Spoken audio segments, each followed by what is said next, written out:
आज हम बात करेंगे सार लेखन के बारे में।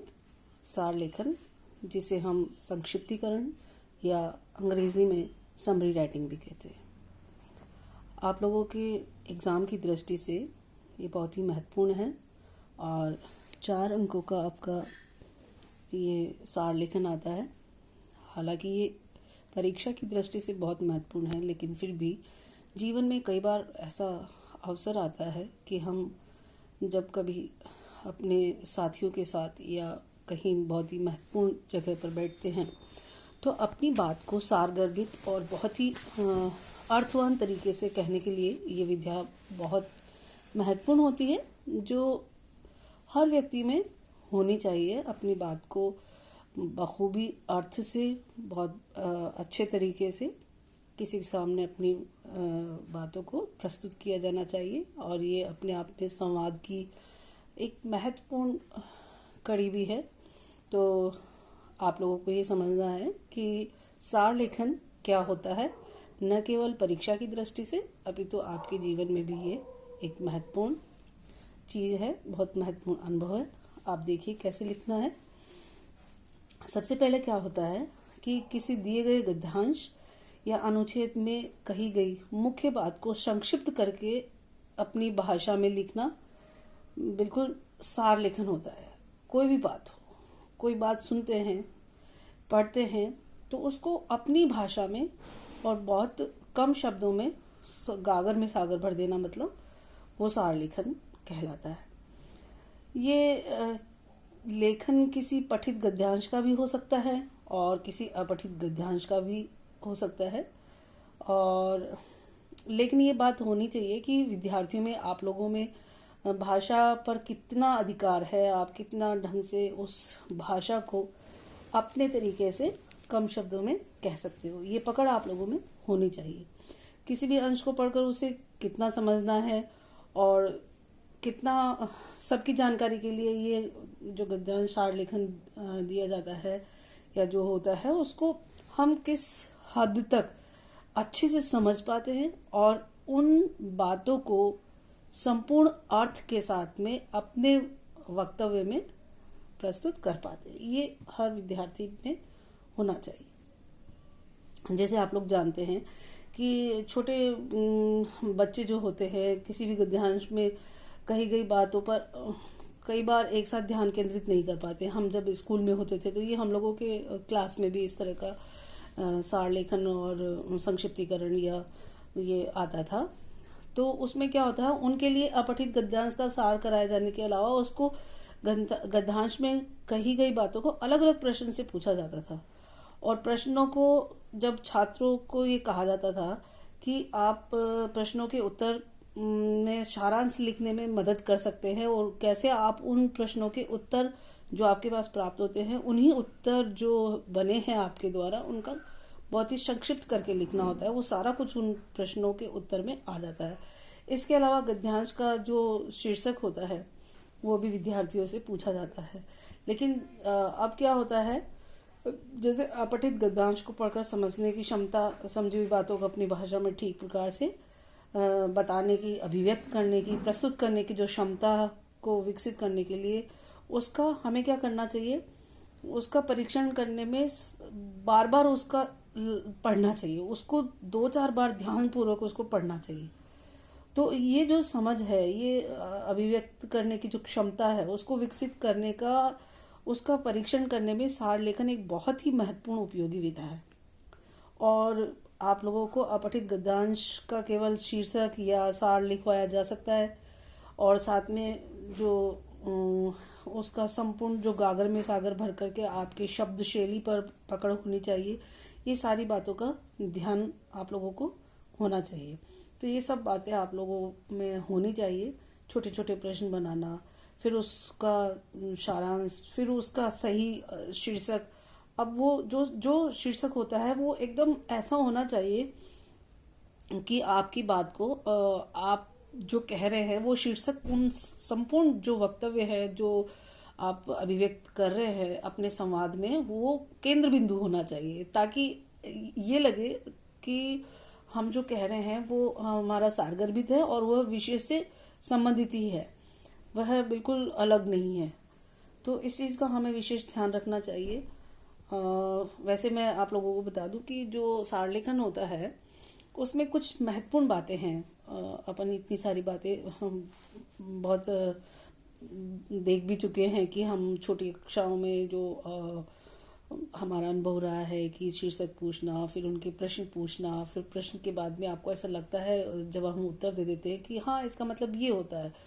तो इसलिए हम आप लोगों को ये कहते हैं कि आप उस चीज को 2-3 बार पूरे ध्यान से, पूरे मनोयोग से आप उसे पढ़ें, और पढ़ने के उपरांत जो आपके मन में जो खुद की जो शब्द शैली है, खुद की अभिव्यक्ति शैली है, उस शब्दों की पकड़ की क्षमता के अनुसार आपको वो बताना चाहिए, बिल्कुल सार गर्भित होना चाहिए। तो इसमें क्या महत्वपूर्ण बातें होती है वो हम आपको बताते हैं।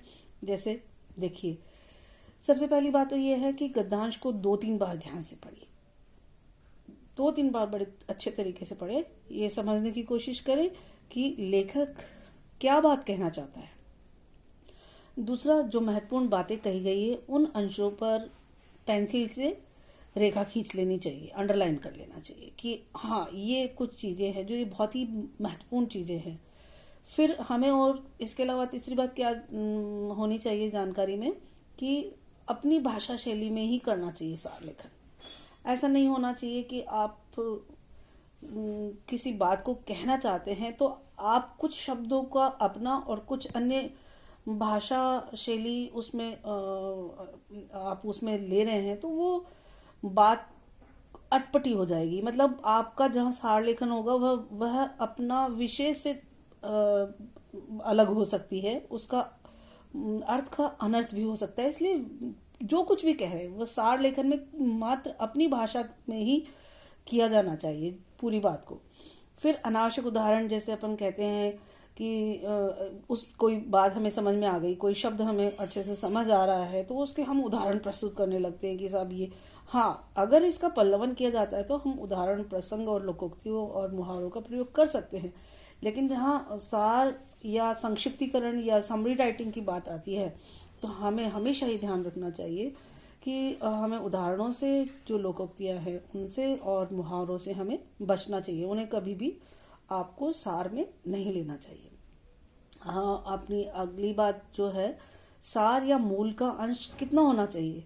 मात्र 1/3 अंश होना चाहिए। आपको यदि कुछ पंक्तियां दे दी जाती है तो उन पंक्तियों में से आपको सार लेखन के लिए मात्र 1/3 अंश ही प्रयोग करना चाहिए। फिर है सारांश। जो आप लिख रहे हैं, सारांश में से सब प्रमुख बातें आप लोगों को, मतलब जो भी आप दे रहे हैं उसमें पूरी बातें आनी चाहिए। यानी जो आवश्यक लगती है आपको, जो प्रमुख बातें जो लगती है वो मूल गद्यांश में कही गई है, वो सब मूल बात जो आवश्यक बात है, अति आवश्यक है, जो आपको अनायास ही ये खलता है कि हमने कह दिया लेकिन इस बिंदु पर हमने या इन शब्दों पर हमने कोई अपनी ओर से अभिव्यक्ति नहीं दी है, तो ये नहीं लगना चाहिए।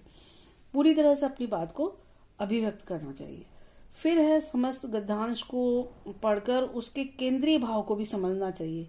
कोशिश करनी चाहिए कि उसका भावार्थ क्या है, उसका मतलब क्या है, वो जो अपने वक्तव्य में, अपने बातों में जो कहना चाह रहे हैं, अपने संवाद में जो आपसे बात करना चाह रहे हैं, उसमें ये ध्यान रखना चाहिए कि उसका केंद्रीय भाव क्या है, उनका तात्पर्य क्या है। गद्यांश का शीर्षक भी केंद्रीय भाव पर आधारित होना चाहिए, कि ऐसा नहीं होना चाहिए कि हम बात कर रहे हैं, संपूर्ण बात किसी व्यक्ति विशेष पर कर रहे हैं, चाहे वो भीमराव अंबेडकर हो, चाहे वो गांधी हो, चाहे वो किसी खेल का परिदृश्य हो, या कोई भी हमारे पास वक्तव्य आ सकता है, कोई गद्यांश हमें मिल सकता है, तो वो जिस किसी व्यक्तित्व पर, किसी विचार पर अगर आधारित है तो वो केंद्रीय भाव को हमें अवश्य ही समझना चाहिए, और उस केंद्रीय भाव को समझकर ही हमें उसका सार हमें लिखना चाहिए। ये भी अपने आप में सार लेखन की एक महत्वपूर्ण कड़ी होती है। फिर क्या है कि सार लेखन में अपनी तरफ से ऐसा कोई बात नहीं लिखनी चाहिए कि आपको ये लगे कि मैं ये लिखने के लिए जब संतुष्ट होऊंगा जब मैं ये बातें, यानी आपका सेटिस्फेक्शन है, आपकी संतुष्टि है, वह आपने जो आपने जो 1/3 अंश लिखा है उसमें आपको आत्मसंतुष्टि हो जानी चाहिए कि मैंने अपनी जो बात कहनी थी वो संपूर्ण बात, इसका केंद्रीय भाव, इसका भावार्थ, इसका अर्थ, बिना उदाहरणों के, बिना लोकोक्तियों मुहावरों के मैंने अपनी बात को बहुत ही अच्छे ढंग से प्रस्तुत कर दिया। तब आप ये मानिएगा कि आपका सार लेखन जो है बहुत बढ़िया हुआ है और आपने बिल्कुल बढ़िया अपना सार लेखन में पूरी कोशिश की है। तो इस प्रकार से ये जो सार लेखन वाली बात है वह परीक्षा की दृष्टि से आप लोगों के लिए 4 नंबर का है और ये बहुत ही महत्वपूर्ण है। इसके अलावा आप आम जीवन में भी इस तरह की जो कला है, सार लेखन वाली जो कला है या संक्षिप्तीकरण में अपनी बात को रखने वाली कला है, वह अपने दैनिक जीवन को भी आप सहज और सरल बना सकते हो। इस दृष्टि से भी आप लोगों को इस विधा का आना बहुत ही जरूरी है। अब मैं आप लोगों को एक उदाहरण के माध्यम से समझाती हूँ। आपको एक वक्तव्य या कुछ पैराग्राफ देती हूँ, उसमें आप लोगों को उसका सार लिखना है, जो मैं आपको बताऊंगी। मदद करती हूँ आप लोगों की कि किस तरह से हमें सार लेखन में अपनी कला को प्रदर्शन करना चाहिए, अपनी अभिव्यक्ति क्षमता को बढ़ाना चाहिए। देखिए, तुम्हें क्या करना चाहिए, इसका ठीक ठीक उत्तर तुम्हें ही देना होगा, दूसरा कोई नहीं दे सकता। कैसा भी विश्वास पात्र मित्र हो, तुम्हारे इस काम को वह अपने ऊपर नहीं ले सकता। हम अनुभवी लोगों की बातों को आदर से सुनते हैं, बुद्धिमानों की सलाह को कृतज्ञता पूर्वक माने। इस बात को निश्चित समझकर कि हमारे कर्मों से ही हमारी रक्षा व हमारा पतन होगा, हमें अपने विचार और निर्णय की क्षमता को दृढ़तापूर्वक बनाए रखना चाहिए। जिस पुरुष की दृष्टि सदा नीची रहती है, उसका सिर कभी ऊपर न होगा। नीची दृष्टि रखने से यद्यपि रास्ते पर इस बात को न देखेंगे कि वह रास्ता कहाँ ले जाता है। चित्त की स्वतंत्रता का मतलब चेष्टा की कठोरता या प्रकृति की उग्रता नहीं है। अपने व्यवहार में कोमल रहो और अपने उद्देश्यों को उच्च रखो। इस प्रकार नम्र और उच्चाशय दोनों बनो। अपने मन को कभी मरा हुआ न रखो। जो मनुष्य अपना लक्ष्य जितना ही ऊपर रखता है, उतना ही उसका तीर ऊपर जाता है। संसार में ऐसे दृढ़ चित्त मनुष्य हो गए हैं जिन्होंने मरते दम तक सत्य की टेक नहीं छोड़ी, अपनी आत्मा के विरुद्ध कोई काम नहीं किया। राजा हरिश्चंद्र के ऊपर इतनी विपत्तियां आई पर उन्होंने अपना सत्य नहीं छोड़ा। उनकी प्रतिज्ञा यही रही, चंद्र टरे सूरज टरे, टरे जगत व्यवहार, तय दृढ़ श्री हरिश्चंद्र को टरे न सत्य विचार। अब हम लोगों ने इस सत्य से संबंधित जो महानुभाव, जो महात्मा, जो बुद्धिजीवी, जो सुधीजन हुए हैं, उन के बारे में हम बात कर रहे हैं। लेकिन जब हमारे पास में एक उदाहरण स्वरूप हरिश्चंद्र, सत्यवादी राजा हरिश्चंद्र के बारे में ये पंक्तियां दी है, तो निश्चय ही हमें ये समझ आ गया कि हमें सत्य के इर्द गिर्द और एक जो मन कर्म वचन से अडिग जो अपनी प्रतिज्ञा के प्रति रहते हैं कि हम अपने सत्य प्रतिज्ञा के प्रति हम लोग कर्मबद्ध है। तो इस तरह के विचारों को जब हम सार लिखते हैं तो हमें देखिए कैसे लिखना चाहिए। मेरे हिसाब से ये होना चाहिए, मनुष्य को जीवन में अपने विचारों और निर्णय की स्वतंत्रता को दृढ़तापूर्वक बनाए रखना चाहिए, पहली बात। दूसरी है कि दूसरों को सलाह तो अवश्य लेनी चाहिए, पर काम वही जिसके लिए हमारी अंतरात्मा गवा दे, ऐसा नहीं होना चाहिए, ठीक है ना। हमारी अंतरात्मा जो कहती है वो हमें करना चाहिए। इसके अलावा अपने व्यवहार को मधुर और लक्ष्य को ऊंचा रखना चाहिए तथा उन महापुरुषों को अपना आदर्श बनाना चाहिए जो एक और दृढ़ चित्त थे और दूसरी ओर सत्य की राह पर चलते हुए जिन्होंने अपनी आत्मा के विरुद्ध कोई कार्य नहीं किया।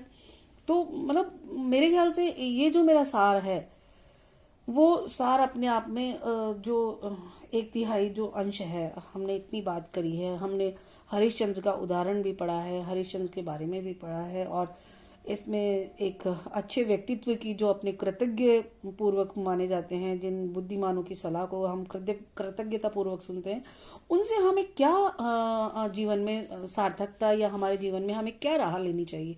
तो इन सब बातों को देखते हुए मुझे लगता है कि इसका उचित जो शीर्षक होना चाहिए वो होना चाहिए सत्य की राह। ठीक है, क्योंकि इसमें सारा कुछ ये कहा है कि हमें ऐसे रास्ते से ऐसे मतलब ऐसा नहीं होना चाहिए कि नीचे झुकने का मतलब हम कोई गलत करें या अपने रास्ते को नहीं देखें। ये सारे उदाहरणों के माध्यम से इसका जो केंद्रीय भाव है वो हमें सत्य की राह की ओर इंगित करता है।